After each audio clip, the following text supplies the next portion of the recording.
Halo Sobat Sehat, selamat datang kembali di channel kami. Channel yang membahas kesehatan berdasarkan sains dan didukung hasil penelitian serta jurnal ilmiah terbaru. Hari ini kita akan membahas tuntas salah satu rempah paling populer di dunia, yang warnanya kuning cerah dan punya segudang manfaat, kunyit. Bukan cuma sebagai bumbu dapur, kunyit juga dijuluki sebagai emas dalam dunia pengobatan herbal. Kenapa bisa begitu? Yuk, kita kupas tuntas dari A sampai Z. Pertama, apa sih yang bikin kunyit begitu spesial? Jawabannya ada pada senyawa aktif utamanya yang disebut kurkuminoid, dan yang paling terkenal adalah kurkumin. Kurkumin inilah yang memberikan warna kuning khas pada kunyit dan yang paling bertanggung jawab atas sebagian besar manfaat kesehatannya. Selain itu, kunyit juga mengandung minyak atsiri seperti turmeron, atlanton, dan zingiberen, serta berbagai vitamin dan mineral seperti vitamin C, B6, zat besi, dan kalium, meskipun dalam jumlah yang tidak terlalu signifikan jika dikonsumsi sebagai bumbu. Sekarang kita masuk ke bagian yang paling ditunggu-tunggu, manfaat kunyit untuk kesehatan. Manfaat ini bukan sekadar mitos turun-temurun, tapi sudah banyak didukung oleh penelitian ilmiah. Manfaat utamanya adalah sebagai anti-inflamasi atau anti radang yang sangat kuat. Peradangan kronis diyakini menjadi akar dari banyak penyakit modern, seperti penyakit jantung, kanker, hingga Alzheimer.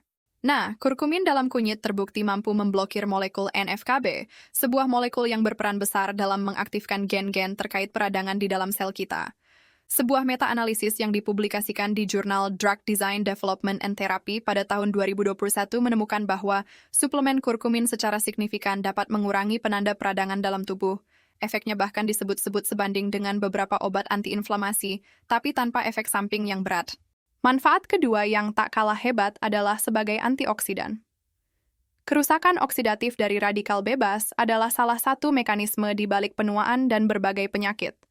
Kurkumin adalah antioksidan poten yang bisa menetralisir radikal bebas. Tidak hanya itu, kurkumin juga mampu meningkatkan aktivitas enzim antioksidan alami di dalam tubuh kita.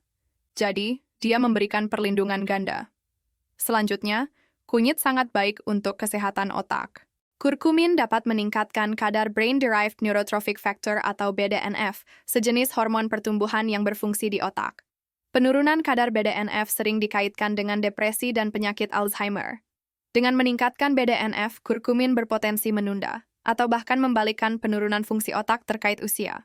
Sebuah studi kecil yang diterbitkan di American Journal of Geriatric Psychiatry menunjukkan bahwa konsumsi kurkumin secara rutin selama 18 bulan dapat meningkatkan daya ingat dan suasana hati pada orang dewasa tanpa demensia.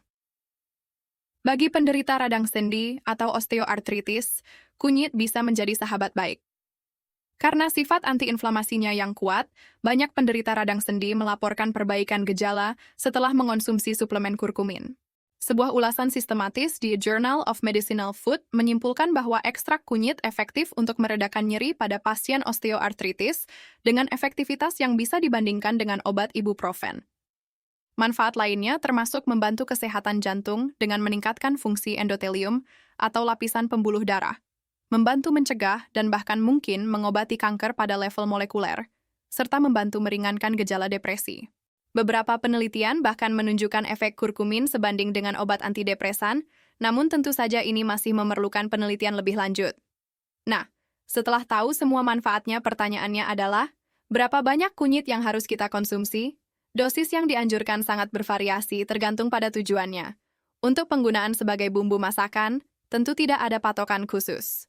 Namun, jika Anda ingin mendapatkan manfaat terapeutiknya, Anda mungkin perlu lebih dari sekadar taburan di atas masakan. Masalahnya, kandungan kurkumin dalam bubuk kunyit biasa itu hanya sekitar 3% dari beratnya. Jadi, untuk mendapatkan dosis kurkumin yang signifikan, Anda harus makan kunyit dalam jumlah yang sangat banyak. Selain itu, kurkumin sendiri sulit diserap oleh tubuh. Inilah sebabnya mengapa banyak suplemen kunyit menyertakan piperin, senyawa dari lada hitam.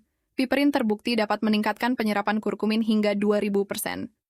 Jadi, kalau Anda membuat jamu kunyit asam di rumah, jangan lupa tambahkan sedikit lada hitam untuk memaksimalkan penyerapannya. Dosis umum untuk suplemen ekstrak kunyit yang distandarisasi biasanya berkisar antara 500 hingga 2000 mg per hari. Tapi ingat, ini bukan saran medis. Selalu konsultasikan dengan dokter atau ahli gizi sebelum memulai suplemen apapun. Lalu, berapa lama kita boleh mengonsumsi kunyit? Untuk penggunaan kuliner, kunyit aman dikonsumsi setiap hari seumur hidup. Namun, untuk konsumsi suplemen dalam dosis tinggi, sebagian besar penelitian klinis menggunakan durasi antara 8 hingga 12 minggu. Penggunaan jangka panjang dalam dosis terapi sebaiknya berada di bawah pengawasan tenaga kesehatan profesional. Meskipun sangat bermanfaat, kunyit bukan tanpa efek samping dan kontraindikasi. Bagi kebanyakan orang, kunyit aman dikonsumsi. Namun, dalam dosis tinggi, kunyit bisa menyebabkan gangguan pencernaan seperti sakit perut, mual, atau diare. Beberapa orang juga bisa mengalami reaksi alergi seperti ruam kulit. Ada beberapa kondisi di mana Anda harus berhati-hati. Pertama, bagi penderita masalah kantung empedu, kunyit dapat merangsang produksi empedu. Jadi jika Anda memiliki batu empedu atau sumbatan saluran empedu, sebaiknya hindari kunyit dalam dosis tinggi. Kedua, karena kunyit dapat memperlambat pembekuan darah, orang yang akan menjalani operasi atau yang sedang mengonsumsi obat pengencer darah seperti warfarin harus sangat berhati-hati. Hentikan konsumsi suplemen kunyit setidaknya 2 minggu sebelum jadwal operasi. Bagi penderita diabetes, kunyit dapat membantu menurunkan gula darah.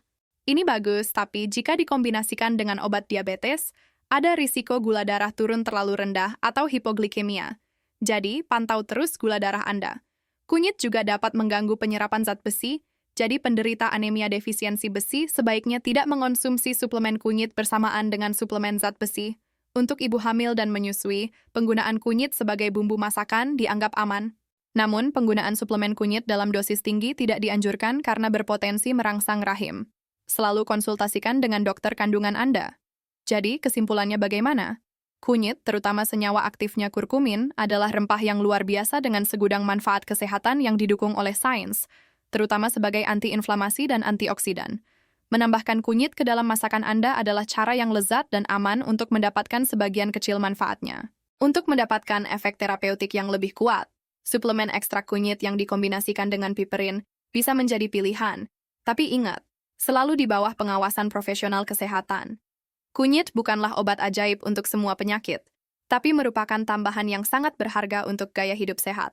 Semoga informasi ini bermanfaat ya. Jangan ragu untuk berbagi pengalaman Anda menggunakan kunyit di kolom komentar di bawah. Apa resep andalan Anda yang pakai kunyit?